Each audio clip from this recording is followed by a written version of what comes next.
OPP Book, and blessings to the ancestors. It's D1 here back with a short video, here to respond to yet another controversy regarding the Arab Egyptians' fake outrage over the depiction of Cleopatra as a black woman in Netflix's upcoming series, and will give reason why this continues to occur, as seen earlier this year with the Kevin Hart controversy, where he claimed that the ancient Egyptians were black. To briefly recap, there has been opposition by Western and Arab scholars that dispute the work of Afrocentric scholars such as Cleopatra Diop and others who places the African origins of not only humanity, but specifically humanity's first civilization, Kemet, and its surrounding Nile Valley nations, today known as Egypt. This is where the root of the current controversy over Netflix's depiction of Cleopatra VII, an ancient Egyptian queen who ruled between 51 and 30 BC.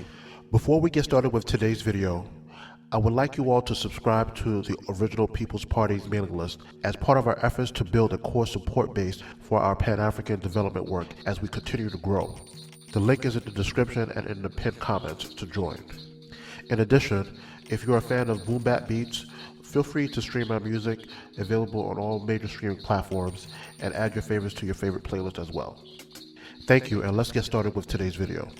To start, let's detail Cleopatra's origins and background. It is important to establish that Cleopatra VII was not an African woman. She was a descendant of the initial European invaders who conquered Kemet in 330 BC, starting with Alexander the Great and the Macedonians, which was a Greek empire that later gave way to the rule of the Ptolemaic kingdom, which is the empire that Cleopatra was its last ruler. This is evidenced by her own father, who himself was a descendant of the founder of the empire, who was a Greek general under the rule of Alexander the Great.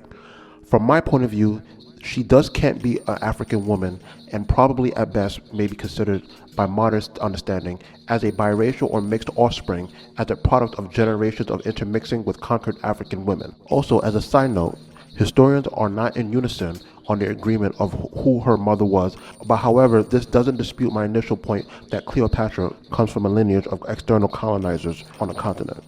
This therefore dispels the notions of African heritage and the resulting fake Arab outrage. There's far more prominent African queens of ancient and historical significance for us to make note of, such as Queen Hatshepsut, Queen Amenemhat, Queen Nzinga, and many more. The next point I want to make in regards to this fake Arab outrage is to highlight the contradiction in the historical timeline in which Arab Egyptians are complaining about Cleopatra's depiction. The Arab Muslims conquered Egypt in 642 AD, after capturing the nearby Arabian Peninsula during the rise of Islam within the region. The question I pose is, how can Arabs be upset about the depiction of an Egyptian figure that is not of Arab or African origin, but does not fall in within the historical timeline of their existence within modern-day Egypt, since the establishment of the Rashidun Caliphate, the first of which post Muhammad's death? Cleopatra VII's reign occurred between 51 and 30 BC, which is approximately nearly 1,000 years prior to the Arab invasions, which ironically supplanted the other European colonizers, the Romans.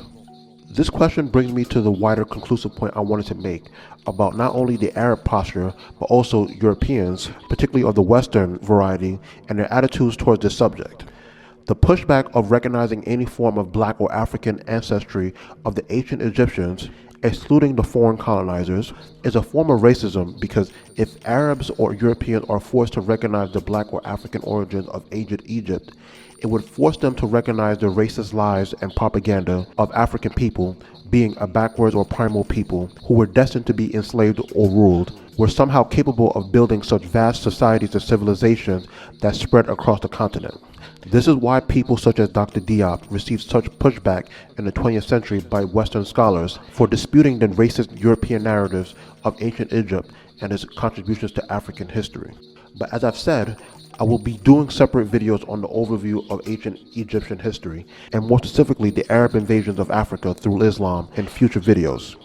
As we conclude today's video, don't forget to subscribe to OPP's mailing list to support our development work. And also, if you're a fan of boom bap beats, feel free to support my music and production by streaming and adding your favorite tracks and beats to your favorite playlist. Until next time, OPP Book, and blessings to the ancestors.